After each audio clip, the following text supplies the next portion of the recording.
Certo. Então, no seu e-mail, eu não estava prestando atenção a nenhum e-mail durante o feriado, por isso não vi aquele. É muito interessante você mencionar o Lavrov falando sobre a situação de Taiwan. Ele mencionou esse tratado de boa vizinhança e cooperação amigável com a China. E um dos princípios que ele citou nesse documento é o apoio mútuo na defesa da unidade nacional e da integridade territorial. Eu interpreto isso como não sendo necessariamente apoio militar, certo? Mas, digamos que se a China entrar em um conflito por causa de Taiwan, a Rússia apoiaria a China com todos os recursos naturais, eu acho.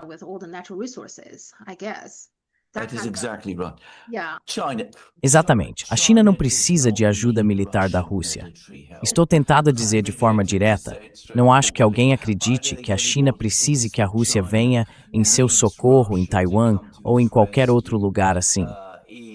Quero dizer, a China tem uma marinha muito maior e muito mais poderosa do que a da Rússia. Os russos têm uma marinha bastante capaz, mas é composta principalmente por submarinos nucleares e tem a missão de operar no Atlântico Norte. Ela não está realmente preparada para tipo de missão. Então, quero dizer, não se trata de um acordo militar.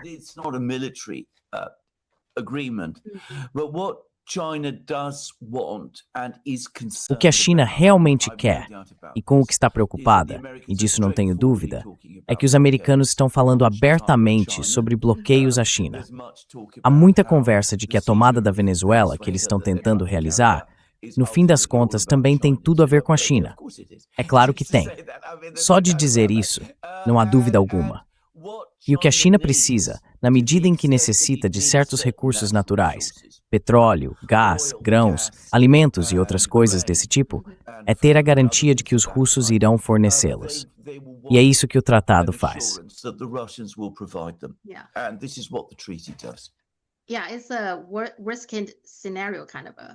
Sim, é uma situação do tipo pior cenário possível. Sim, é. Vamos falar sobre essa situação na Venezuela. Há um novo termo, certo? A doutrina moral de Donald Trump. Em relação à situação na Venezuela, você pode me explicar exatamente o que acabou de acontecer?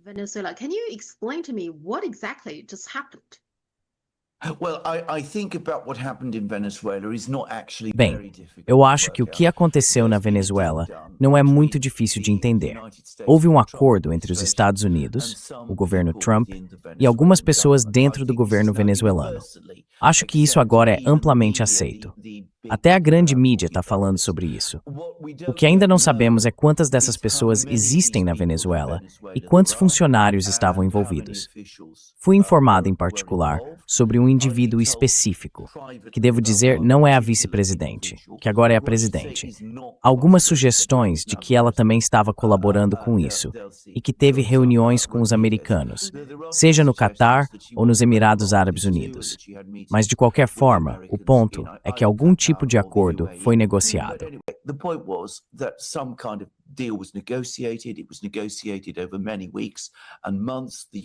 Isso foi negociado ao longo de muitas semanas e meses. Suspeito que os Estados Unidos já tinham esse grupo de comando, essa nova unidade da Força Delta, na Venezuela há algum tempo. Quando chegou o momento, eles foram informados sobre o paradeiro de Maduro, o capturaram e foi feito um acordo para que o exército venezuelano mais amplo, incluindo as defesas aéreas, não fosse ativado. Assim, tão logo Maduro fosse capturado, os americanos poderiam retirá-lo da Venezuela sem interferência. Agora, a grande questão é, e essa é sempre a questão com esse tipo de acordo, quem estava afinal manipulando quem? Obviamente, os americanos estavam lidando com essas pessoas na Venezuela.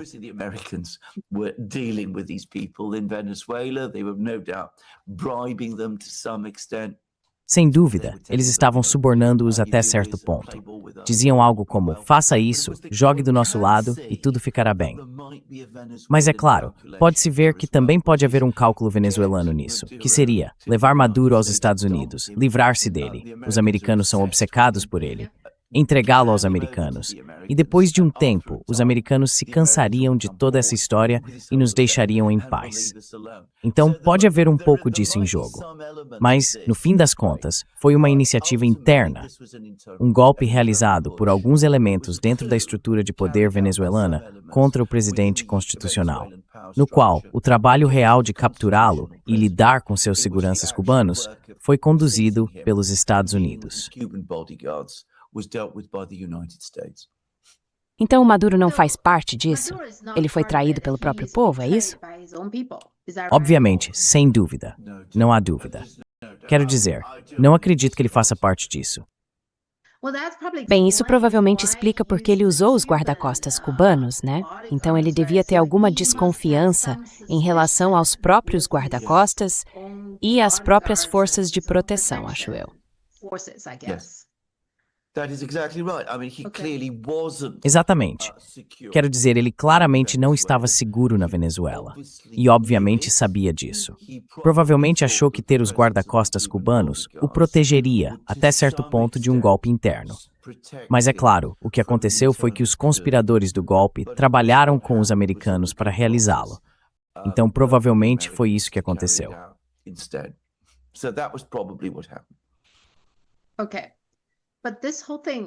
Ok, mas toda essa situação do ponto de vista dos Estados Unidos, eu só acho que o que Trump fez é inconstitucional.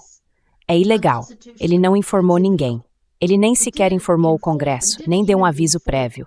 Não é só que ele não pediu permissão ao Congresso, ele não informou ninguém. Em vez disso, ele conversou com alguns executivos do setor de petróleo e fala disso abertamente. Ele disse, conversei com os executivos do petróleo antes e depois do golpe.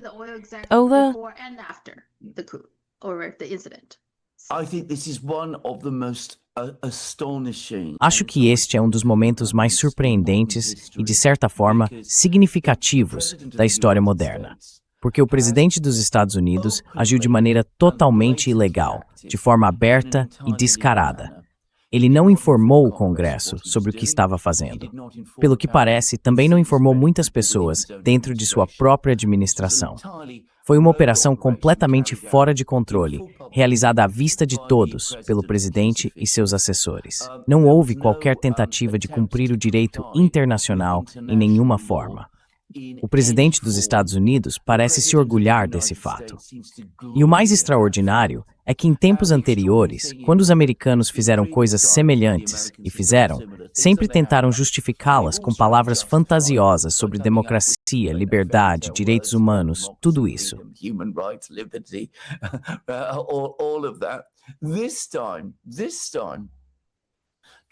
Desta vez, Trump nem sequer se dá o trabalho de fazer isso. Ele está dizendo, sabe, que tudo isso é sobre conseguir o petróleo da Venezuela. O petróleo da Venezuela é o nosso petróleo. Agora ele diz que vai vendê-lo pessoalmente e decidir o que fazer com os lucros. Quero dizer, é realmente extraordinário o que ele está fazendo. Isso é imperialismo puro, sem disfarces, imperialismo do século XIX, do tipo que os britânicos e os franceses costumavam praticar durante os séculos XIX e XVIII. Só que agora é feito sem qualquer constrangimento. Mesmo naquela época, os britânicos tentavam fingir que estavam promovendo o cristianismo e o livre comércio e tudo mais, enquanto forçavam o comércio de ópio, não apenas sobre o povo da China, mas sobre outros também. Mas desta vez, como eu disse, é algo aberto, descarado, imprudente, realizado de uma forma impressionante.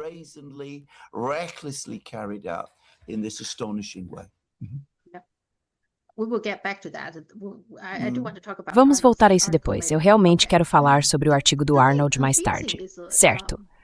A parte confusa é o que vem a seguir. Eu sempre sinto que seja lá o que eles façam, eu fico com essa pergunta. O que vem a seguir? Se eu puder apenas ler para você os artigos da grande mídia, seus títulos, você vai ver a confusão aqui. A AP diz, Rubio afirma que os estadounidenses não vão governar a Venezuela, mas vão pressionar com bloqueio de petróleo. O New York Times diz: Trump afirma que os Estados Unidos estão no comando da Venezuela, enquanto Rubio enfatiza a coerção. E o LA Times diz: para governar a Venezuela, Trump pressiona o regime atual a se ajoelhar. Então eles vão mandar o Rubio para ser algum tipo de governador ou vão continuar trabalhando com o atual? Isso é muito confuso para mim.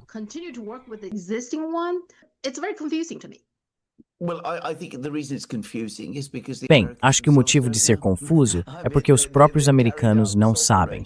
Quero dizer, eles realizaram essa operação, prenderam Maduro, o colocaram diante de um tribunal em Nova York sob acusações absurdas, aliás.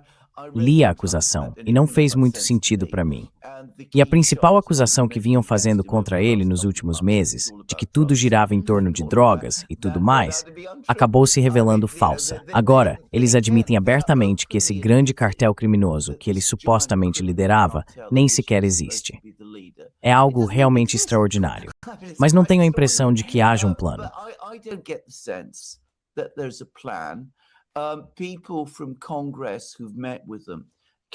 Pessoas do Congresso que se reuniram com eles saíram dizendo que não viram nada que se parecesse com um plano. Acho que pessoas diferentes estão dizendo coisas diferentes, porque não há uma política única e acordada sobre o que fazer ou como seguir adiante. Houve um golpe interno na própria Venezuela, que está incompleto, porque os venezuelanos que faziam parte dessa conspiração confiaram nos americanos em vez de mobilizar suas próprias forças em solo.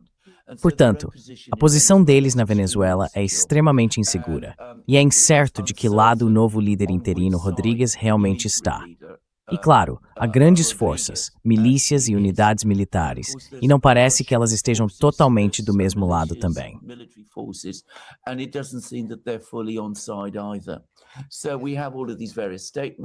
Certo. Então temos todas essas declarações variadas e contraditórias vindas dos Estados Unidos. O próprio senador Rubio não parece nem um pouco disposto a ir à Venezuela e agir como um vice-rei por lá.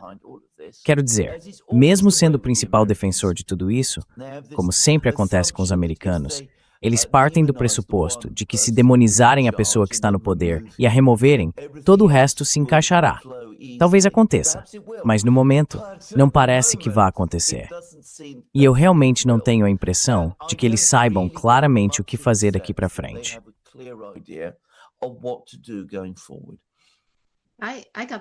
Tenho a sensação de que, a menos que deixem o governo atual basicamente continuar fazendo o que vem fazendo, qualquer outra coisa será muito caótica.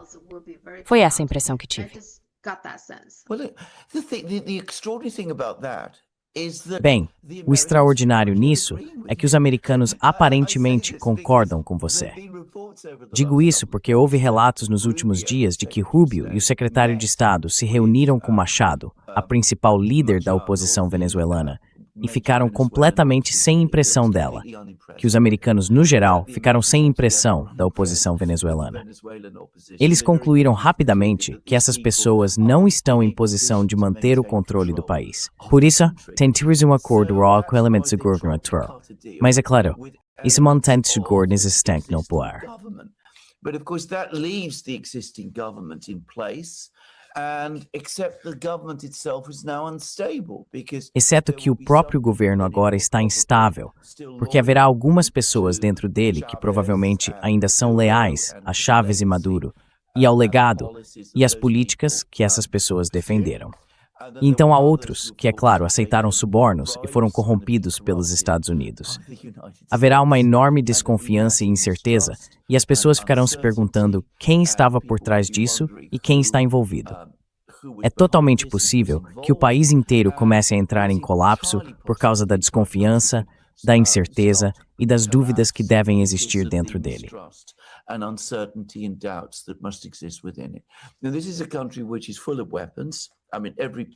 Este é um país cheio de armas. Quero dizer, em cada vila, aparentemente as pessoas estão fortemente armadas. É um país enorme. Você realmente precisa ir à Venezuela para entender o tamanho que ela tem. Caracas em si é uma cidade enorme e fervilhante, muito difícil de controlar. E se você está falando sobre o restante do país, ele é formado por selvas e montanhas, os Andes. É um território natural para vários grupos e facções demarcarem suas próprias áreas. E isso pode se fragmentar muito, muito facilmente, a menos que seja tratado com inteligência. Então, que tipo de inteligência você vê vindo de Washington? And what intelligence do you see coming from Washington? É interessante. O próprio Trump rejeitou a Machado, não foi? Ele até disse que ela não tem apoio popular. Acho isso fascinante. Então, se eles não querem que o governo atual continue, não tenho certeza se eles sabem qual líder da oposição apoiariam, certo? Yes. You put your finger on the whole problem. Quer dizer, você acertou em cheio no problema todo. Eles removeram Maduro presumindo que o governo atual trabalharia com eles e que esse governo permaneceria no controle e estável. Nenhuma dessas coisas é garantida.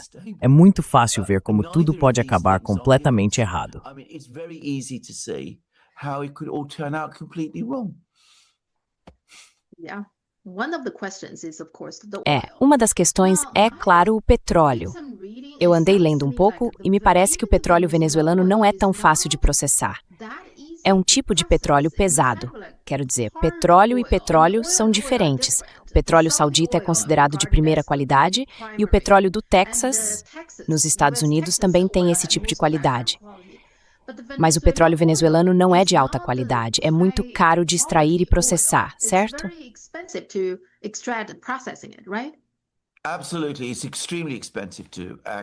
Com certeza. É extremamente caro de acessar e extremamente caro de processar. A indústria de petróleo da Venezuela está sob sanções há muitos anos e se deteriorou bastante.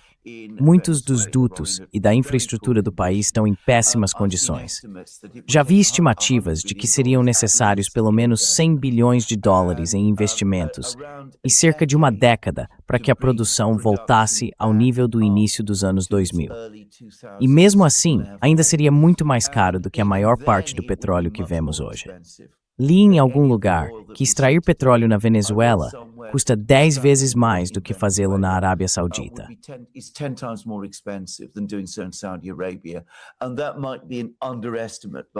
E isso pode ser uma subestimação, aliás. E claro, tudo isso está acontecendo em um momento de preços baixos do petróleo. Então, por que as empresas petrolíferas americanas iriam querer ir para a Venezuela com todas essas incertezas políticas e assumir uma operação tão enorme é algo muito, muito difícil de entender. Mais uma vez, tem-se a sensação de que o pessoal de Trump não pensou nisso com antecedência. Aparentemente, a informação mais recente é que eles estão tentando subornar as empresas petrolíferas para irem até lá, oferecendo subsídios pagos pelos contribuintes americanos, o que mostra mais uma vez o quão completamente mal planejada é toda essa situação.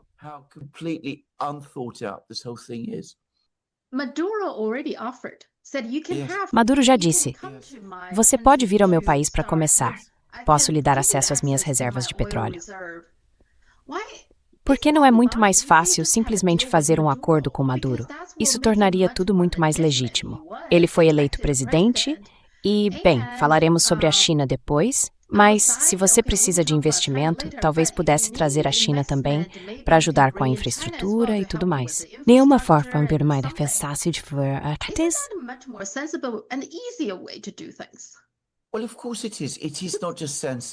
Bem, é claro que sim. Não é apenas sensato, é racional. É a coisa óbvia e racional a se fazer. Quero dizer, tenha em mente o motivo pelo qual a produção de petróleo na Venezuela entrou em colapso e os campos de petróleo estão nessa condição crítica. Não foi porque os venezuelanos desligaram seu fornecimento de petróleo ou se recusaram a vender petróleo aos Estados Unidos. Foi porque os Estados Unidos impuseram sanções à Venezuela. Foram os americanos que lideraram esse processo, não os venezuelanos. Os venezuelanos sempre estiveram dispostos a ter os americanos na Venezuela, desenvolvendo os campos de petróleo, operando-os em certa medida e ajudando a bombear petróleo para os Estados Unidos. Toda a premissa da revolução original de Chávez, por assim dizer, quero dizer, nunca foi uma revolução violenta.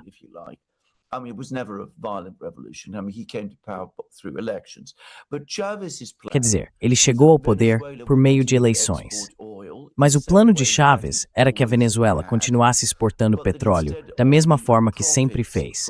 Só que, em vez de os lucros dessas exportações irem para um pequeno grupo de oligarcas e empresários poderosos na Venezuela e serem desviados para as companhias de petróleo, uma parte maior iria para o governo venezuelano, que reinvestiria o dinheiro em programas de educação e saúde para beneficiar o povo venezuelano.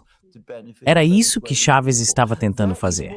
Ele nunca procurou expulsar completamente os americanos da indústria do petróleo, nem tentou interromper as exportações de petróleo para os Estados Unidos. Isso nunca fez parte do plano dele. Fazer qualquer uma dessas coisas teria enfraquecido seu plano, teria sido uma contradição.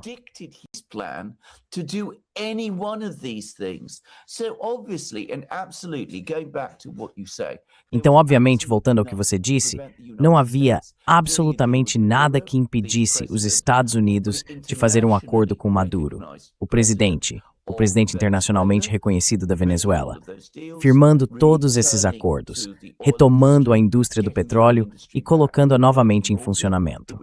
Isso teria exigido muito tempo, muito dinheiro.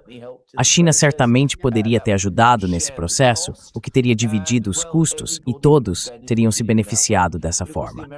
Mas é claro, os americanos não pensam assim. Eles precisam ter controle total.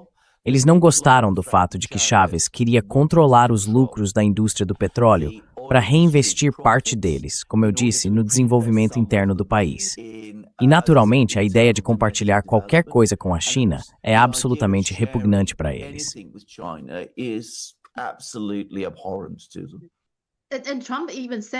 E o Trump até disse isso. Quer dizer, o relatório afirma que a Casa Branca está exigindo que os países reduzam suas relações com a China, a Rússia, o Irã e Cuba. Agora, o próprio Trump disse, ok, a Rússia e o Irã têm petróleo, então claramente é sobre a China. Sim. Mas aqui vai a minha pergunta. O que quer que tenha acontecido, isso não muda o fato de que o petróleo em si não é dinheiro. Você precisa vendê-lo, certo? E claro, há muita coisa que precisa ser feita antes de poder vendê-lo. E então, para quem você vende? Não dá para ignorar o fato de que a China é a maior compradora de petróleo. Isso não muda.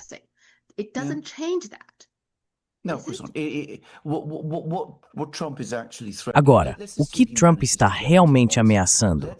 Vamos supor que ele consiga o que quer. Digamos que ele aumente a produção na Venezuela, mas garanta que nada disso vá para a China. O que isso realmente vai causar? No momento, já temos um excesso de petróleo. Há mais petróleo do que demanda, o que está pressionando os preços. Tem se falado muito sobre como essa pressão de preços prejudica os russos e os iranianos, e em certa medida isso é verdade. Mas é claro, o que isso também faz é prejudicar a indústria petrolífera americana, que é uma grande apoiadora de Donald Trump. E, aliás, a produção de petróleo nos Estados Unidos não é particularmente eficiente em termos de custo. Aparentemente, o preço de equilíbrio lá é de cerca de $60 por barril. Portanto, não há muita margem para empurrar o preço do petróleo ainda mais para baixo do que já está.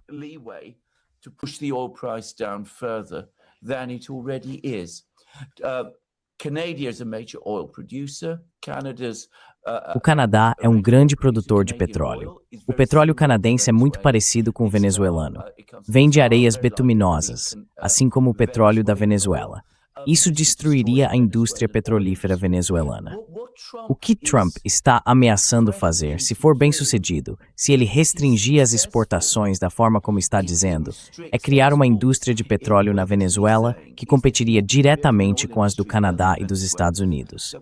Agora, não vejo como isso beneficiaria os Estados Unidos. E sim, a China é a maior importadora de petróleo do mundo.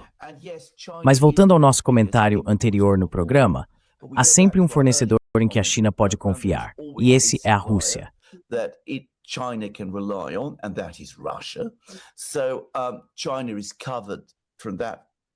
Então a China está coberta desse ponto de vista.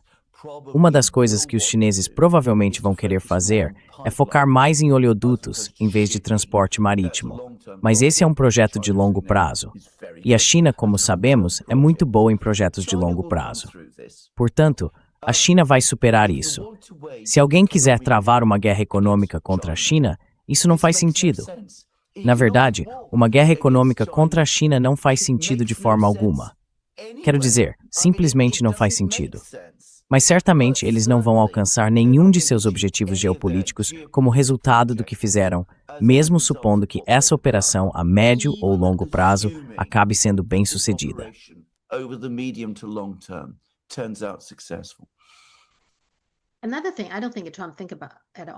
Outra coisa que acho que ele nem está considerando, ele já deveria ter aprendido que sempre que você encurrala a China dá um jeito. Então, quando acontecem incidentes assim, isso lembra a China de como a independência energética é importante. Agora, é claro, a China está procurando recursos em todos os lugares para... Certo. Mas enquanto isso, a China também está trabalhando em energia alternativa. Certo. Energia renovável. E a China, na verdade...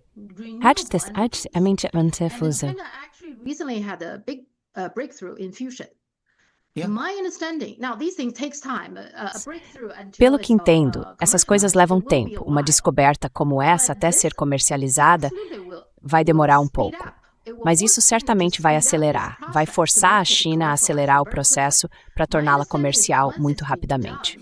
Pelo que sei, uma vez concluído, em princípio, isso poderia fornecer eletricidade para o mundo inteiro por até 20 mil anos. Agora, novamente, vai levar um tempo.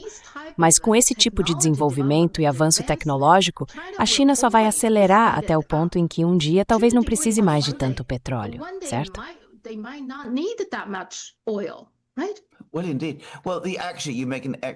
De fato, na verdade, você faz um excelente ponto, porque a China já está na vanguarda da tecnologia de reatores nucleares de tório. Eles estão trabalhando, como você disse, em fusão. São líderes mundiais em baterias e em energia solar.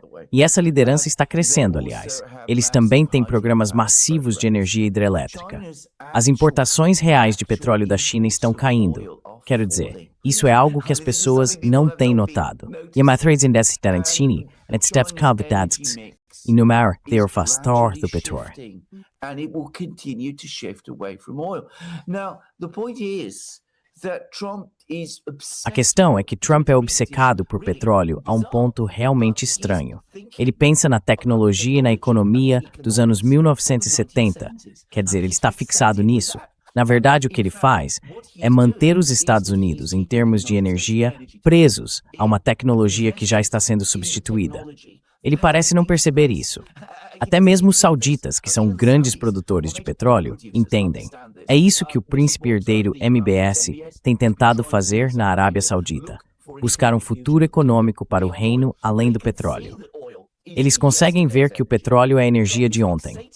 Trump está fixado na tecnologia e na energia do passado, e não está olhando para a realidade de hoje. Ele nem sequer reconhece que existe um amanhã.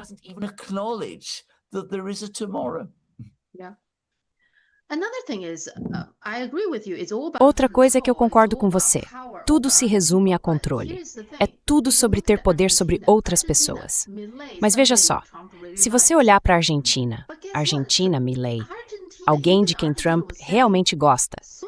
Adivinha, até a Argentina estava vendendo soja para a China, basicamente apunhalando os Estados Unidos pelas costas nessa guerra comercial. Então, mesmo as pessoas de quem ele gosta, ele não consegue controlar totalmente.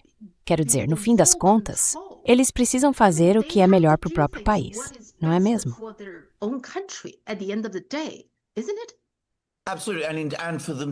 Com certeza. E também por eles mesmos, porque, claro, se Milei não fizer isso, então, quero dizer, ele vai começar a perder eleições e vai acabar voltando partes críticas de sua base eleitoral contra ele e também seus doadores, que estão nas indústrias agrícolas e coisas do tipo. E eles dependem das exportações de soja e produtos agrícolas para a China.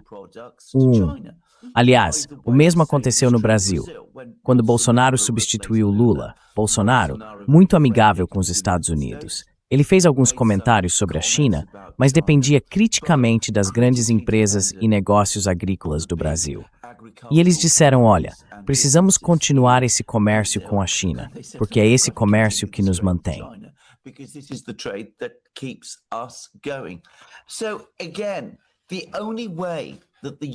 Então, novamente, a única maneira de os Estados Unidos impedirem isso é entrando diretamente nesses países e assumindo o controle deles.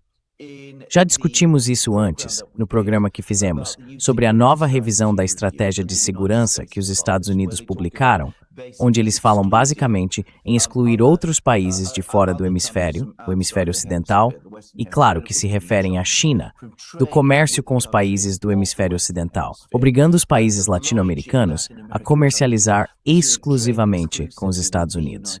Isso é uma espécie de tirania colonial, que exigiria recursos enormes para que os Estados Unidos conseguissem sustentar.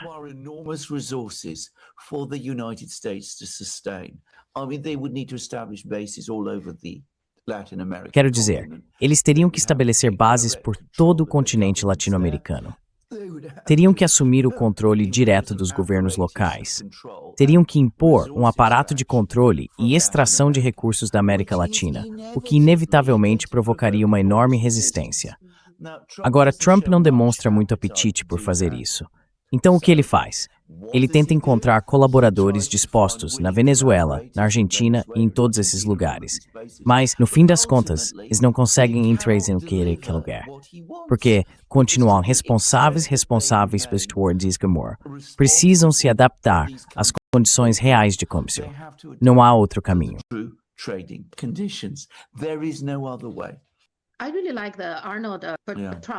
Eu gostei muito do artigo de Arnold Bertrand, O Venezuelano Matou os Astausuriá, porque me fez pensar em muitas coisas que eu nunca tinha realmente considerado antes. Por exemplo, ele disse que uma nação precisa de uma história. Agora, essa história está praticamente morta. A história dos Estados Unidos, de que é fundamentalmente um bom país, ok, não perfeito, mas bom, acabou. O que Trump fez foi basicamente dizer, deixa pra lá, não somos tão bons assim. Só queremos o petróleo deles, queremos isso, queremos aquilo, e vocês têm que fazer o que mandamos. Vamos sequestrar o presidente de vocês, tomar seus campos de petróleo, ou o que for. Então, esqueça a democracia ou qualquer coisa desse tipo. Essa história agora está morta, e isso está prejudicando fundamentalmente os Estados Unidos. Você concorda?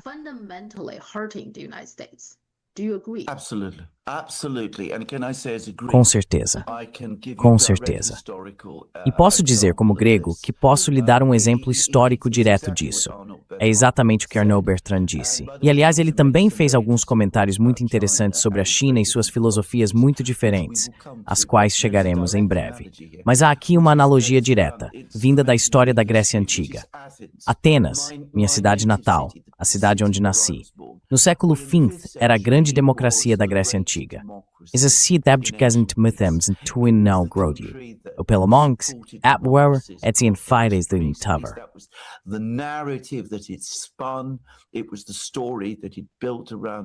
Era a história que ela construiu em torno de si mesma. Era essencialmente a cidade da liberdade, da cultura e de todas essas coisas. Então, é claro, tornou-se uma grande potência. Tornou-se cada vez mais brutal e havia um pequeno estado chamado Melos, que ela atacou dizendo, vocês devem ficar sob nosso controle. Os melianos, o povo de Melos, disseram, nós não queremos ser livres, não somos hostis a vocês, queremos ser neutros, não queremos estar em guerra com vocês de forma alguma.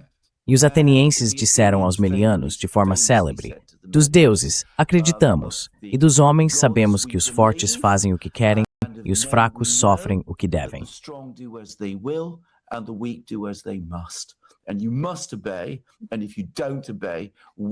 E vocês devem obedecer. E se não obedecerem, nós os destruiremos. Os melianos disseram, não, nós não vamos obedecer. E Atenas destruiu Melos. Isso chocou toda a Grécia. De ser a cidade associada à democracia, Atenas tornou-se a cidade tirana. Em menos de 10 anos, foi derrotada na guerra e completamente derrubada. Perdeu sua posição de primazia. Quero dizer, era a força que fazia o direito. Esse tipo de doutrina cínica e brutal é sempre um sinal. Quando isso acontece, é sempre o sinal de um Estado que perdeu toda a orientação, toda a moderação, todo o autocontrole e está prestes a colapsar. É isso.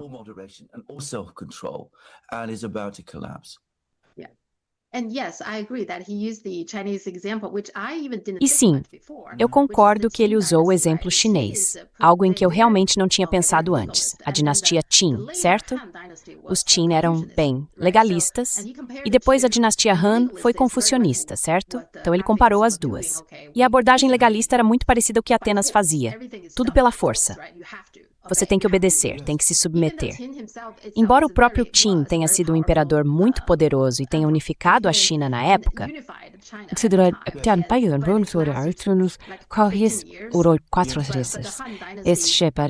chinês Han, então eu não tenho profundo ter o povo chinês. Profound impact for all the Chinese. Absolutely, it's an astoundingly good. Com certeza. Na verdade, é um ponto extraordinariamente bom. E como você bem disse, a dinastia Han teve um enorme impacto na forma como o povo chinês entende a si mesmo. Quem são, as diferenças culturais, a natureza da virtude e a importância da virtude no governo. As pessoas são, em última instância, atraídas por um governo que busca ser virtuoso e benéfico, e se afastam de um governo que, por mais eficiente e forte que pareça, é movido exclusivamente pelo poder e pela manutenção do controle. E você está absolutamente certo. Qin Shi Huang foi uma das figuras mais dinâmicas que a história chinesa já produziu. Ele construiu estradas, unificou o sistema de escrita e desenvolveu os pesos, medidas e distâncias.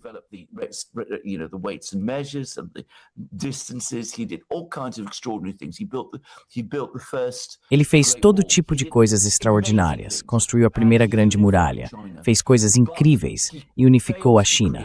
Mas ele falhou em criar um sistema que pudesse sobreviver a ele.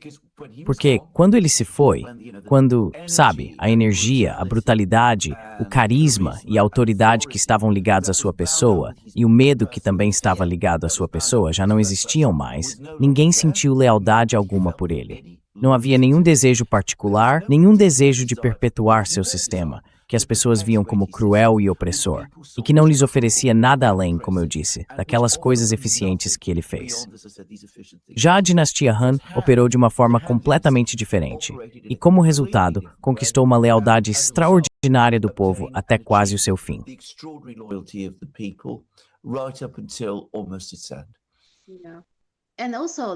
Sim, e isso também explica porque, ao longo da história chinesa, todos os Huangdi sempre buscaram legitimidade, certo? Eles falavam muito sobre moralidade e sobre ser um líder, sabe? Você deve ser moral.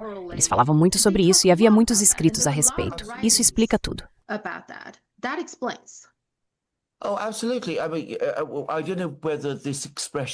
Com certeza. Eu não sei se essa expressão ou esse conceito sequer existem na China, se as pessoas realmente falam sobre isso. O que se discute na China é o conceito das dinastias terem o mandato do céu. E como eu disse, mesmo que isso seja uma tentativa ocidental de compreender a ideia chinesa, acho que há algo de verdadeiro nisso. Uma dinastia que é brutal, opressora, corrupta e se comporta mal, que usa a força e a tirania, não vai sobreviver. E eu vi isso porque tem interesse na história chinesa. E uma das coisas que realmente me surpreenderam foi um argumento extraordinário, acho que já falei sobre isso em programas anteriores, que ocorreu durante a dinastia Ming. Quando o imperador Ming, um Huangdi, morreu, ele não tinha filhos, o que era incomum, mas ele não tinha filhos.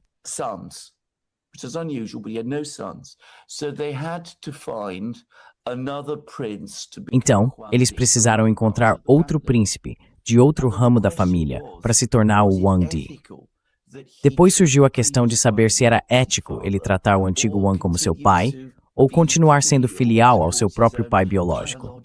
Isso era considerado extremamente importante, uma questão profundamente moral e ética.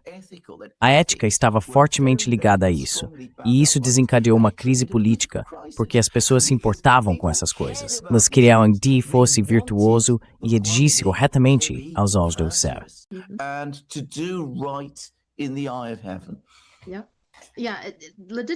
Sim, a legitimidade é sempre muito, muito importante. E existe um sistema muito rigoroso sobre como, depois que um Huangdi morre, o sucessor deve ser escolhido e todo esse tipo de coisa. Claro, nem todo mundo segue isso, mas em princípio é um sistema que todos deveriam seguir. Caso contrário, não haveria legitimidade. E então há...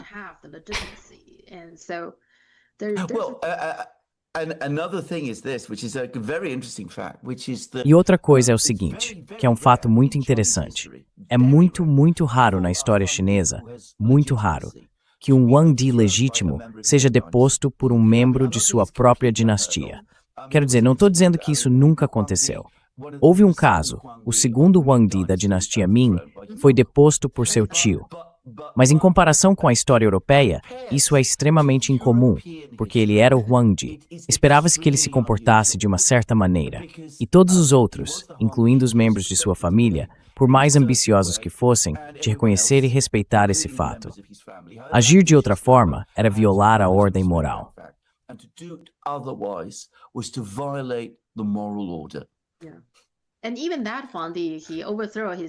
E até mesmo aquele Huangdi, ele derrubou o próprio sobrinho.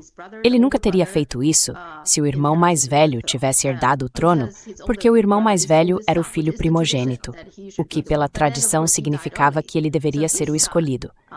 Mas então, é claro, ele morreu cedo, e o filho dele se tornou o Huangdi. E foi aí que o problema começou. Sim. De qualquer forma, outra coisa que acho interessante é que acho que entendo um pouco a resposta para o que realmente está acontecendo agora, o que Arnold explicou, porque o que está acontecendo agora é que Trump, como pessoa, não tem mais nenhum senso moral. Isso explica por que a lei não funciona, certo? Veja as tarifas, a invasão da Venezuela e o caso Epstein. Todas essas são leis que ele deveria obedecer e seguir. Mas ele simplesmente, em desafio, as ignorou completamente. Então isso também é uma prova de que o legalismo não funciona sem um senso moral, certo?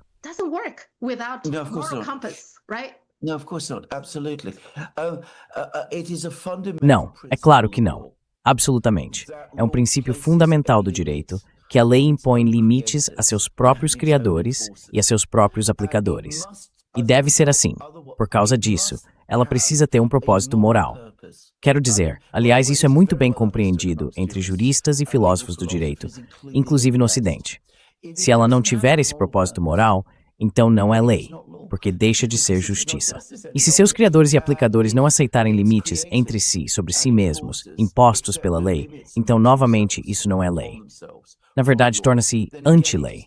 Realmente se torna violenta, brutal, opressiva e tirânica.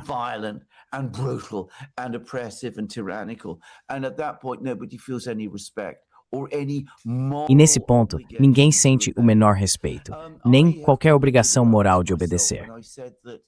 Eu mesmo já comentei sobre isso e disse que o que Trump fez foi transformar os Estados Unidos em uma superpotência psicopata. Psicopatas. Na minha carreira anterior, aliás, eu tive que lidar com muitos deles. Conheci vários psicopatas, e o ponto sobre eles é que não têm autocontrole nem bússola moral. São pessoas que, basicamente, não possuem nada que possamos reconhecer como consciência. Agem puramente em seu próprio interesse nu e cru, conforme o entendem. E isso, ao que me parece, é no que os Estados Unidos estão se tornando agora.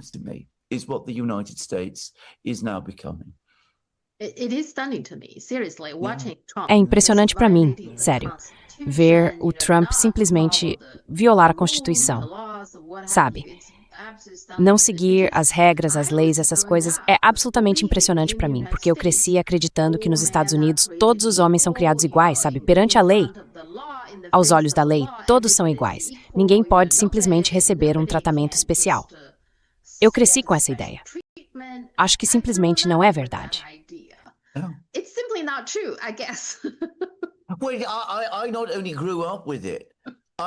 Bem, eu não apenas cresci com isso. Segui uma carreira no direito porque acreditava nisso. Dediquei 12 anos da minha vida como funcionário do tribunal, partindo dessa suposição. E quero dizer, para mim é incrivelmente difícil e profundamente perturbador ver tudo isso sendo jogado de lado da maneira como tem sido. E claro, Trump, como muitas pessoas disseram corretamente, é apenas a culminação de um processo que começou há algum tempo. Temos visto repetidamente, tanto na Europa quanto nos Estados Unidos, a violação da lei e do devido processo legal.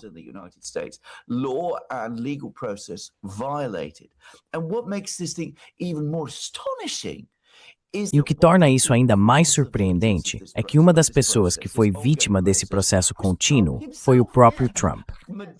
Maduro está sendo processado com acusações absolutamente sem sentido no Distrito Sul de Nova York, onde Donald Trump também foi processado anteriormente com acusações igualmente sem sentido.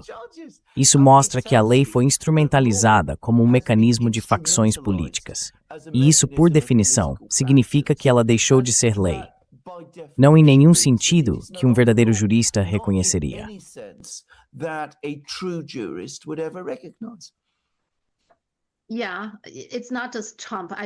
Sim, não é só o Trump. Concordo totalmente. Quer dizer, se você assistir aquela entrevista no Air Force One logo depois que aconteceu, ele estava radiante, muito feliz, o próprio Trump. Os outros também estavam, Lutnick estava lá, Lindsey Graham estava lá. Veja, quando eles falam sobre os recursos naturais da Venezuela, dá para quase sentir eles salivando, sabe? Os olhos deles brilhavam, a Venezuela tem isso e aquilo.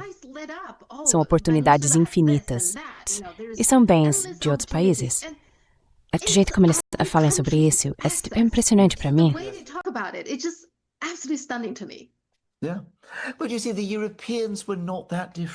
Sim, mas veja, os europeus não eram tão diferentes assim. Há apenas algumas semanas, eles estavam tentando confiscar os ativos da Rússia. Pelo menos fingiam que estavam criando todo tipo de ideias e convenções legais para fazer isso. Trump, é claro, jogou tudo isso fora. Quero dizer, até ladrões geralmente tentam preservar algum nível, sabe? Estou falando de criminosos agora. Tentam preservar algum conceito de estrutura e honra. Esse grupo, quero dizer, eles cometem essa coisa terrível e ainda se orgulham disso. E como você disse, eles se deleitam com isso. Quero dizer, é maravilhoso. Parece maravilhoso para eles. E como eu disse, eles não entendem. Eles vão se engasgar com isso. Digamos assim, essa, como eu disse, é a lição invariável da história.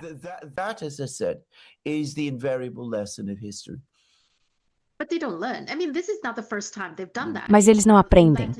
Quero dizer, não é a primeira vez que fazem isso na América Latina. Os Estados Unidos continuam fazendo isso, certo? O caso mais famoso foi, claro, o do Chile, Allende. Pensei nisso imediatamente. E depois, claro, fizeram um monte de coisas na Guatemala, certo? Panamá, ok, prenderam Noriega, esse tipo de coisa. Nenhum desses casos realmente saiu como eles queriam. Quero dizer, o caso do Chile é um grande escândalo. Ainda hoje, muita gente está muito insatisfeita com o que realmente aconteceu, mesmo tendo sido há muito tempo.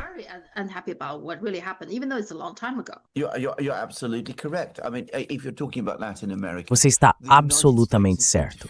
Quero dizer, se estamos falando da América Latina, os Estados Unidos têm interferido violentamente lá por bem mais de um século. Na verdade, isso remonta à década de 1890 e até antes. Guerras de agressão contra o México, guerras de agressão contra a Venezuela. Eles separaram o Panamá da Colômbia para poder construir o canal ali. Derrubaram governos. Praticaram, nas décadas de 1950, 1960 e 1970, uma política de apoio a ditaduras fascistas. Ditaduras fascistas generalizadas por toda a América Latina. De modo que, ao final dos anos 70, havia pouquíssimos países na América do Sul que pudessem sequer se aproximar do conceito de democracia.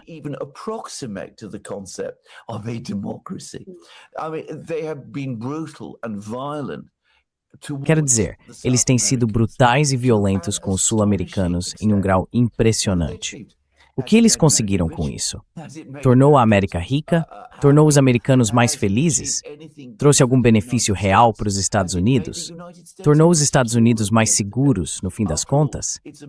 Afinal, são os próprios americanos que reclamam dos enormes fluxos migratórios vindos da América Latina. Por que acham que essas pessoas estão vindo? Por que acham que a América Latina é tão disfuncional como é? Porque foram eles que a tornaram assim. Quero dizer, eles nunca permitiram que esses países se desenvolvessem, prosperassem e se estabelecessem de forma segura como nações reais e funcionais, da mesma maneira que, por exemplo, as nações da Ásia fizeram. A China, por exemplo. Mas os Estados Unidos nunca aprenderam. Então é isso. Sim, quer dizer, eles aprenderam a repetir. Quero dizer, foi exatamente isso que o Trump acabou de fazer, certo? Repetir o que eles fizeram no passado.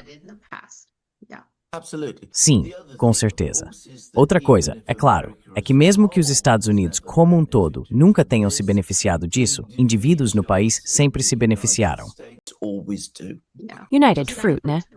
É, a United Fruit e tudo mais. Sim, sim.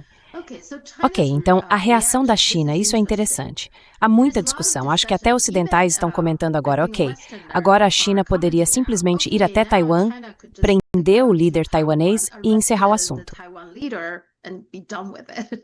Who is actually illegitimate. Quem é realmente ilegítimo?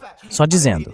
Quero dizer, é um fato. Os americanos dizem a todos que Maduro é ilegítimo. Os russos dizem que Zelensky é ilegítimo. Aliás, nunca apoiei essa posição deles. Sempre disse que isso não é da conta deles. O mundo reconhece Taiwan como parte da China. Os Estados Unidos reconhecem Taiwan como parte da China. Diante disso, como alguém que se autodenomina presidente de Taiwan pode ser legítimo? Só dizendo.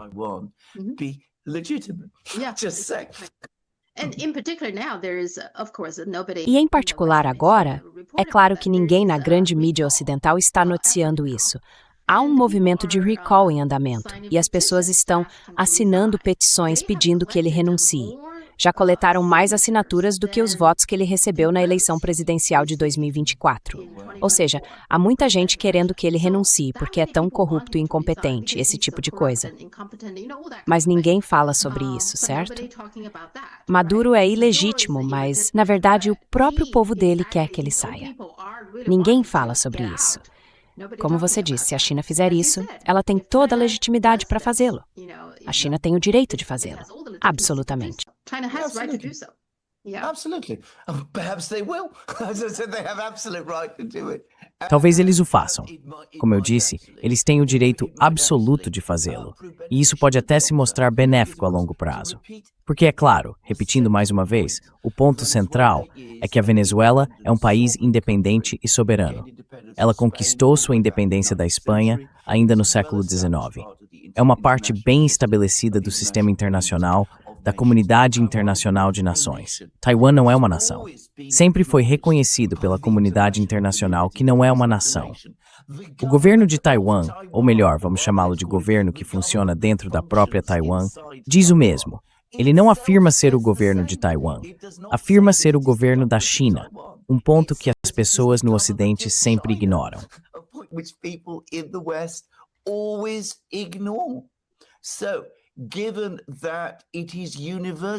Então, considerando que é universalmente reconhecido em todo o mundo, exceto por alguns países da Micronésia e assim por diante, que o governo da China é o de Pequim e que é amplamente aceito pelo povo chinês, não apenas na China, mas também na diáspora chinesa, que este é o governo legítimo da China. Porque o governo chinês não deveria prender alguém que afirma ser o próprio presidente da China, não de Taiwan, mas que está mantendo sob seu controle uma parte da China e fazendo isso ilegalmente, mantendo uma parte do território chinês separada do restante do país. Eu diria que os chineses têm um argumento extremamente forte, se for isso que decidirem fazer agora.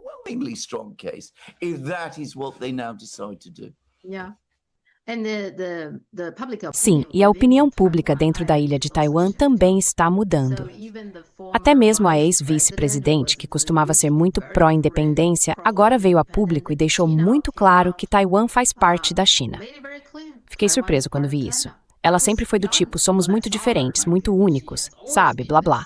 E então, de repente, sim, Taiwan faz parte da China, obviamente. Bem, é claro que sim. Se alguém realmente se importasse com Taiwan, ou pelo menos com as pessoas que vivem lá, estaria facilitando a reunificação. Os americanos não querem fazer isso. Os americanos basicamente não querem a reunificação, porque falam de Taiwan como o porta-aviões que não afunda. E lá estão todas as indústrias que produzem os microchips que os próprios Estados Unidos não conseguem fabricar. Só para dizer.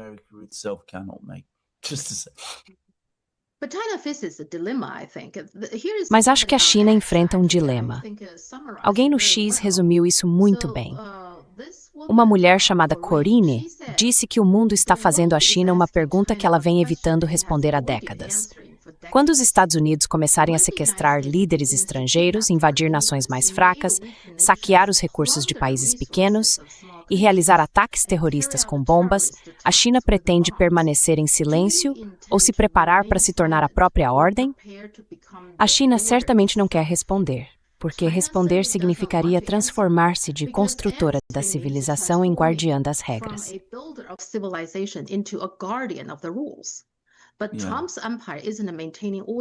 Mas o império de Trump não se trata de manter a ordem, trata-se de criar o neonazismo.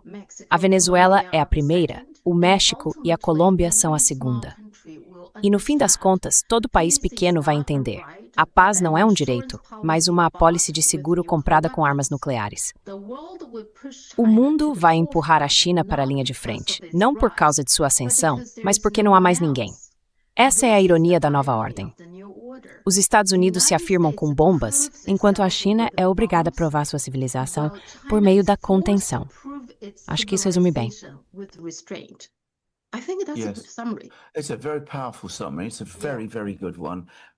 É um resumo muito poderoso. É realmente muito, muito bom.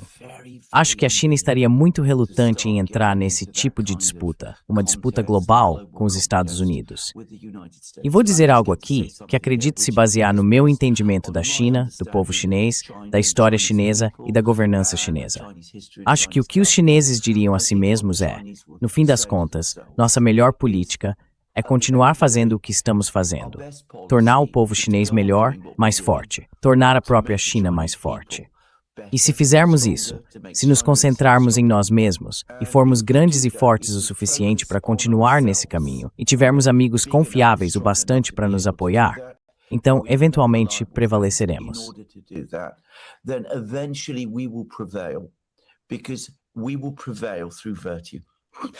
Porque nós prevaleceremos pela virtude, voltando diretamente ao que Arnold Bertrand estava falando. E eu realmente acredito nisso. Novamente, talvez isso venha da minha própria cultura, da minha cultura grega. Há uma expressão que não se ouve muito, que diz que as pessoas, os seres humanos, são sempre no fim atraídos pela luz. É uma expressão grega, e eu acho que é verdadeira. Em última análise, o que vai acontecer é que os Estados Unidos vão se enfraquecer, vão se desacreditar, vão corroer os laços de sua própria sociedade, vão alcançar um colapso cultural. E talvez seja nesse momento que a China precise intervir. E a forma como ela intervém não é rivalizando com a América e tornando-se seu oposto, mas permanecendo a China e sendo ela mesma.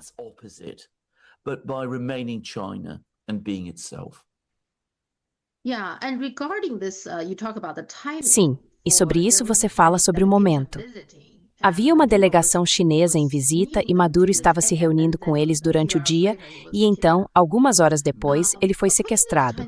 Segundo a mídia chinesa, ele foi avisado de que a China havia informado que um ataque estava prestes a acontecer algumas horas antes. É até possível que durante essa reunião com eles tenham lhe contado. Ele foi preso em uma base militar, não no palácio presidencial, certo? Então, se isso foi um trabalho interno, teria sido muito difícil para alguém protegê-lo, eu acho. Sim, interessante. Acho que isso deve estar certo. É curioso porque isso não foi noticiado pela mídia aqui, aliás, que a China realmente o avisou. Seria interessante saber se ele aceitou, se agiu com base nisso. Bem, eu não acho, quer dizer, eu não li.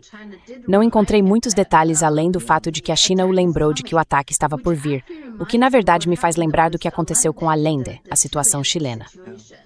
Zhou Enlai também o alertou, disse, você precisa prestar atenção aqui, tenha cuidado com o seu próprio exército, coisas assim.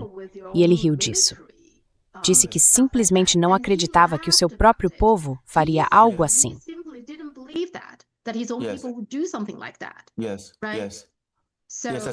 Sim, sim.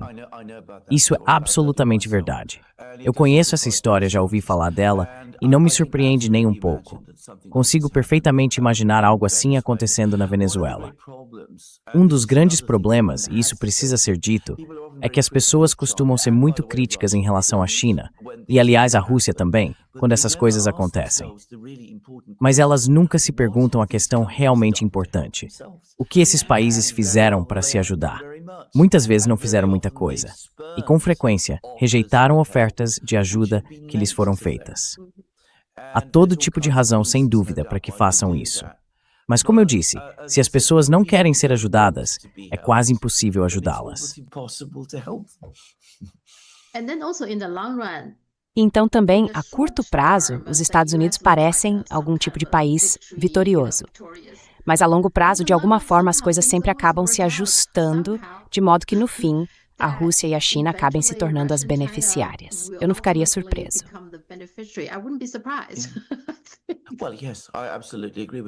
Bem, sim, eu concordo totalmente com isso. Acho que isso é absolutamente verdade. Quero dizer, é por isso que eu digo que a melhor política é esperar.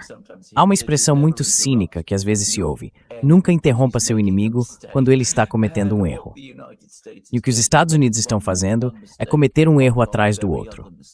Todas as operações de mudança de regime e as guerras intervencionistas que os Estados Unidos travaram acabaram por enfraquecê-los e desacreditá-los.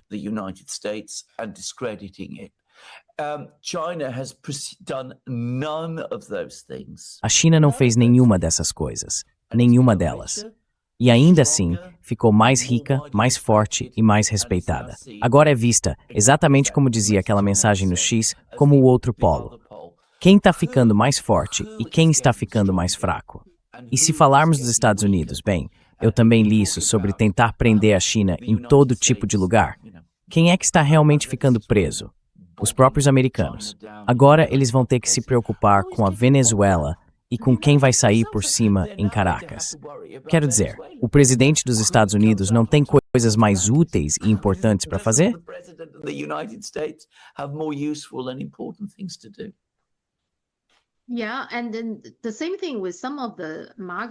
Sim, e a mesma coisa com alguns dos apoiadores do MAGA, eles estavam comemorando.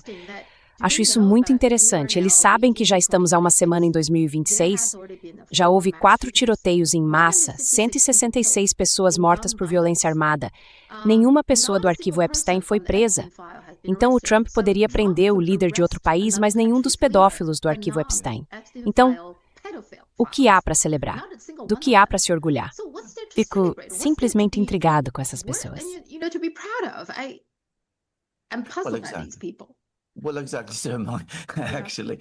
Bem, exatamente. Eu também, na verdade. Mas quero dizer, infelizmente, esse é muito o estilo. E novamente acho que aqui, desculpe repetir isso, mas acho que aqui você revela seu lado chinês, que é quando você diz a si mesmo, bem, o que você realmente conseguiu? Você se tornou desagradável e nem consegue administrar seus próprios assuntos. Tudo que fez foi sair por aí, bater em outra pessoa e se sentir orgulhoso disso. E isso está absolutamente correto. Mas acho que, no Ocidente, não apenas nos Estados Unidos, temos dificuldade em entender isso. Sim, eu sou muito prático. Quero dizer, os chineses são muito práticos. Com certeza. O que exatamente você quer dizer?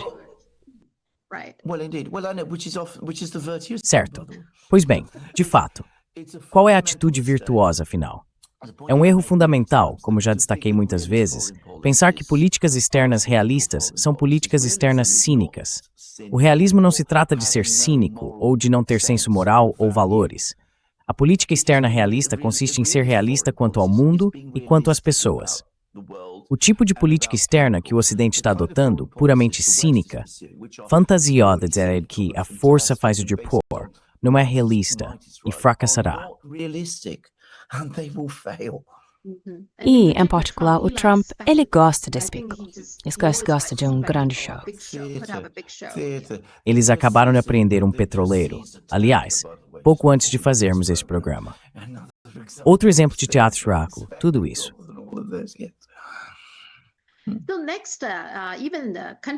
Então, em seguida, até mesmo países, não somos eu e você especulando, disseram abertamente certo.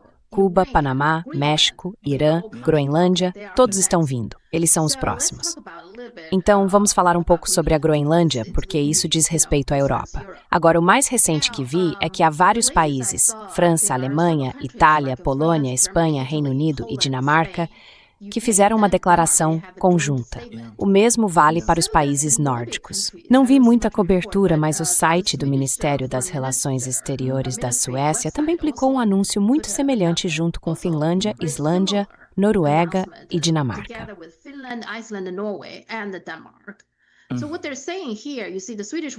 Então, o que eles estão dizendo aqui? Veja o sueco. No final diz: reiteramos coletivamente que as questões relativas à Dinamarca e à Groenlândia cabem apenas à Dinamarca e à Groenlândia decidir. E o da França, Alemanha e Itália diz: a Groenlândia pertence ao seu povo. Cabe à Dinamarca e à Groenlândia, e somente a elas, decidir sobre as questões que lhes dizem respeito. Então essas são as declarações oficiais dos países europeus. O que você acha disso?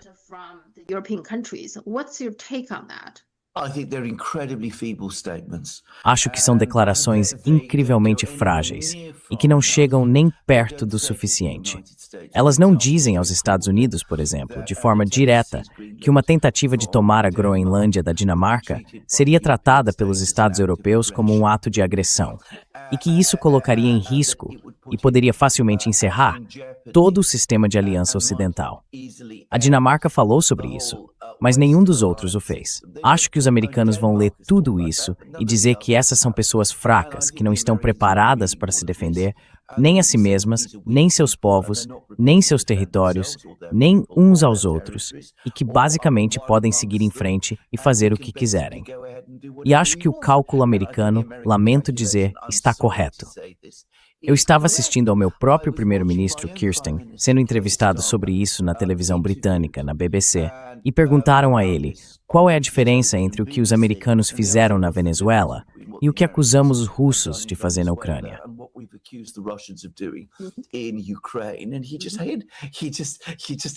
E ele simplesmente evitou dar qualquer tipo de resposta inteligente ou sequer coerente a isso. Dá para ver que essas pessoas, como eu disse, nunca vão se posicionar. Era uma vez, há muito tempo, no início dos anos 1080, quando os Estados Unidos invadiram Granada, uma pequena ilha do Caribe, e derrubaram seu governo, a primeira-ministra britânica da época, Margaret Thatcher, que eu, aliás, não gostava, e a quem me opunha fortemente, ficou absolutamente furiosa com isso. Ela telefonou para o presidente Reagan e falou nos termos mais duros, dizendo quanto aquele tipo de comportamento era inaceitável. Vimos algo parecido vindo de alguém na Europa? Não.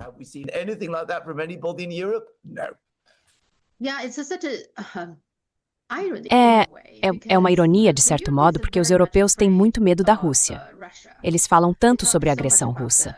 Acontece que, na verdade, os Estados Unidos é que são o agressor aqui, porque a Rússia nunca disse que iria além da Ucrânia, certo? Mesmo a Ucrânia foi meio que forçada a isso, de certa forma. Mas aí você tem o presidente dos Estados Unidos dizendo simplesmente eu quero a Groenlândia. Assim, do nada. Com certeza. Absolutamente nada se ele acaba de fazer, repete. Nada que eles possam fazer. Eles nem conseguem se manifestar adequadamente para reclamar ou condenar o que os americanos estão dizendo e afirmar que isso é inaceitável e não deve ser tolerado. Eles não conseguem fazer isso. E você está absolutamente certo. Por que eles estão nessa posição? Em primeiro lugar, porque são, como eu disse, países fracos com líderes fracos, mas também justamente porque continuam obcecados pela Rússia. E eles sabem que não podem enfrentar a Rússia sem a ajuda dos Estados Unidos.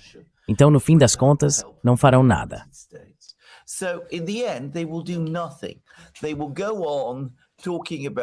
Eles continuarão falando sobre a agressão russa, embora na verdade estejam enfrentando a agressão americana. Porque, como você disse com toda razão, os russos não atacaram nenhum país europeu, nenhum país da OTAN ou da União Europeia. Eles se esforçaram, repetidamente, para deixar claro que não têm intenção de fazer nada desse tipo. Eles não têm reivindicações territoriais contra nenhum país europeu. Eles têm certas preocupações de segurança, que foram o que levou à crise na Ucrânia. Mas sempre estiveram dispostos a conversar e negociar sobre isso. O problema é que os europeus não conversam com eles. E o Zelensky ainda está se esforçando tanto para entrar na OTAN, certo? Qual é o sentido de ter a OTAN? A OTAN não garante nada a você. Tá claro, não é? O poder está na OTAN.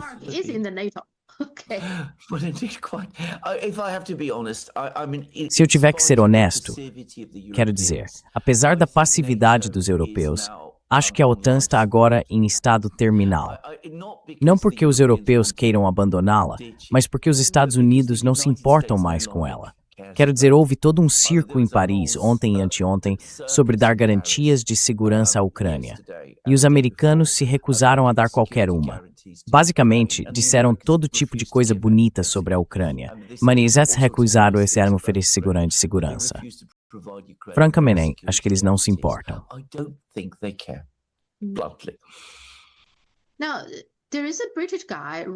Agora tem um britânico chamado Rory Stewart. Ele foi deputado e agora tem seu próprio programa.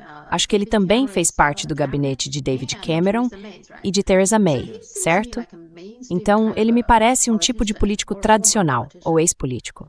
No programa mais recente, ele disse que espera que o que aconteceu na Venezuela realmente desperte a Europa, que a Europa e seus aliados democráticos precisam acordar para a ameaça vinda dos Estados Unidos.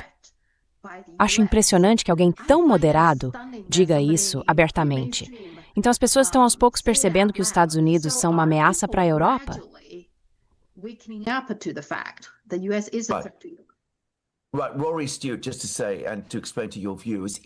Certo, Rory Stewart, só para dizer e explicar aos seus espectadores, é tão mainstream quanto se pode ser na Grã-Bretanha.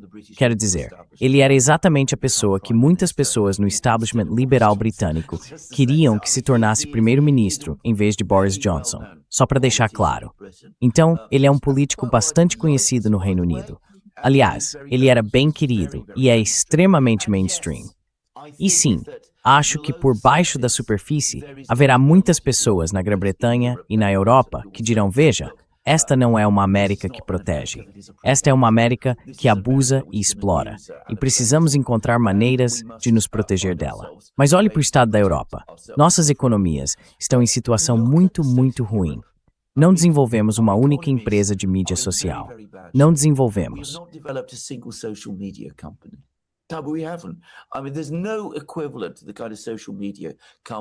Quero dizer, não existe nada equivalente ao tipo de empresas de mídia social que você encontra nos Estados Unidos, ou na China, ou, aliás, na Rússia. Estamos atrasados em praticamente todas as áreas tecnológicas. Ficamos para trás da China em carros elétricos. Nossas indústrias estão entrando em colapso. Estamos vendo uma grande desindustrialização se consolidar na Alemanha. E, no conflito na Ucrânia, descobrimos que não somos nem de longe capazes de igualar os russos na produção de armamentos militares. Portanto, estamos em uma posição muito, muito fraca. E se quisermos começar a tomar medidas para nos proteger de um Estados Unidos muito agressivo, muito predatório e muito perigoso, precisamos fazer duas coisas. Primeiro, precisamos repensar e reavaliar o verdadeiro estado da Europa. E precisamos mudar completamente nossas políticas externas. Mas nossos líderes estão tão comprometidos com o sistema existente que não parecem dispostos a fazer nenhuma dessas coisas.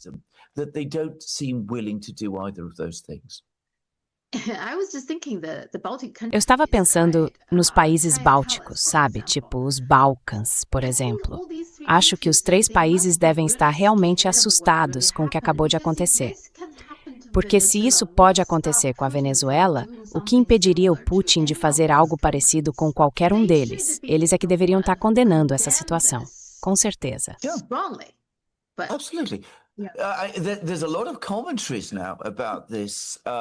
Há muito comentário sobre isso na mídia agora.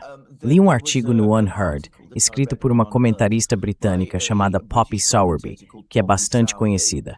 Ela faz parte do que se pode chamar de establishment, com uma inclinação um pouco à direita. Mas ela disse que estamos entrando em esferas de influência. Os americanos querem a sua própria esfera de influência. Os russos vão criar a deles. O que acontece conosco? Onde os estados bálticos se encaixam nisso? E os países dos Balcãs? Todos eles vão acabar fazendo parte da esfera de influência russa? Os russos são perfeitamente capazes de agir dessa forma e de fazer todas essas coisas. Então, sim, eles deveriam ter medo disso. Mas nenhum deles tem coragem de dizer isso. E alguns continuam tão obcecados pela Rússia que não o farão. Quero dizer, há uma expressão que vem da Bíblia, aliás, os mais cegos são aqueles que não querem ver.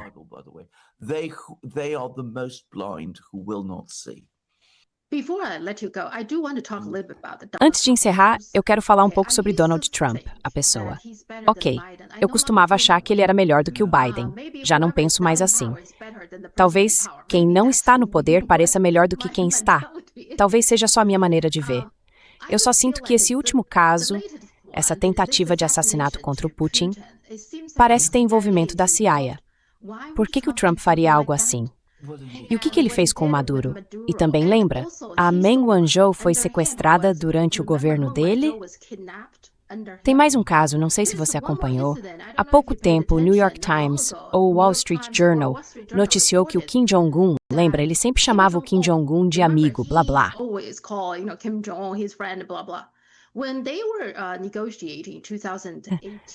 Quando eles estavam negociando em 2018, ele também ordenou que um Navy SEAL colocasse um dispositivo sob o cabo submarino. Essa operação não deu muito certo. Alguns pescadores norte-coreanos que estavam por perto viram aquelas pessoas, não sabiam quem eram e acharam que estavam em apuros, então tentaram resgatá-las, ajudá-las e acabaram todos mortos. E não só isso, abriram seus estômagos para deixar a água entrar para que os corpos não flutuassem até a superfície. Então, como você pode imaginar, quando os corpos foram encontrados, quão machucados deviam estar, quão horríveis deviam parecer? Então, ele está negociando com Kim Jong-un e fazendo algo assim. Agora está negociando com Putin e fazendo algo assim. E, ao mesmo tempo, estava negociando com Xi Jinping enquanto sequestrava Meng Wanzhou. Eu acho que ele é uma pessoa má. An evil person, I feel. Yes, this is the behavior of a gangster. Sim, esse é o comportamento de um gangster. E o modo como ele fala tem cada vez mais um tom de gangster. Ele está se tornando mais imprudente em seu comportamento o tempo todo e mais perigoso. Quero dizer, temos que aceitar que os Estados Unidos agora são um estado fora da lei, liderado por um presidente fora da lei, que, como eu disse, não aceita limites para o que pode fazer. Então eu concordo com você. Não vou dizer que sinto falta do Biden, mas o Trump está se revelando ainda mais perigoso. Tem uma teoria, aliás, sobre a tentativa de assassinato contra o Putin. Acho que foram os próprios russos que disseram aos americanos onde o Putin supostamente estava, naquela residência em Valdai, quando na verdade ele sempre esteve no Kremlin. Só para constar. Just to say. And I think they did that in order to see what the Americans would do. E eu acho que eles fizeram isso para ver o que os americanos fariam. Digo isso porque li os comentários que o assessor de política externa de Putin, Ushakov, fez depois, e ele quase ria do incidente, de um jeito que achei muito estranho. Tenho que dizer, pareceu-me um momento de pegadinha, como se eles tivessem descoberto algo. E então Putin confrontou Trump diretamente e disse, "Você sabe o que os ucranianos fizeram?" E Trump respondeu, "Tô chocado, chocado." E começou todas as negativas. Acho que os russos simplesmente viram tudo com total clareza, como através de um vidro. Sim, então ele continuou dizendo que é melhor amigo deste e que tem um ótimo relacionamento com aquele. Ele está sempre dizendo isso. Sim, eu sei. Não entendo. Por que ele está agindo assim? Por que ele não pode simplesmente conduzir uma diplomacia honesta? Porque ele simplesmente não pode fazer isso. Bem, ele claramente não consegue. Quero dizer, como eu disse, acho que você colocou muito bem. Ele é uma pessoa muito ruim, e não se pode esperar que pessoas muito ruins se comportem desse jeito. Quero dizer, ele também é fundamentalmente, e acho que isso é algo que preciso dizer, ele é, como estadista, extremamente estúpido. Não estou dizendo que Trump como pessoa seja estúpido. As a person is stupid. I mean, he's very clever in some things and very cunning in Quer dizer, ele é muito inteligente em algumas coisas e muito astuto em outras, coisas desse tipo. Mas ele não entende que o que está fazendo está, no fim das contas, se destruindo. Está tornando isso...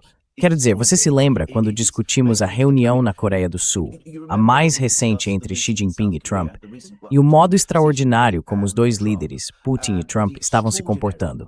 Trump estava bajulando Xi, e Xi parecia, eu achei, frio, gelado, desolado, muito disciplinado. Havia claramente desprezo, essa é a minha impressão.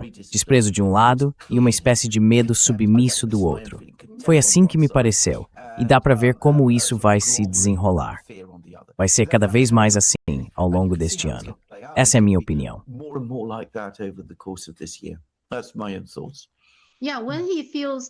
Sim, quando ele sente que não conseguiu muito em seu primeiro ano no cargo, ele fica cada vez mais agitado, eu acho. E então faz mais dessas coisas absurdas. Sim. Certo, vamos ver o que acontece. Tem muita coisa quando... De fato, bueníssimo, Sofia. Não posso nascer, Simão. Muito obrigada. Muito obrigado. Obrigado, Sofia. Tchau.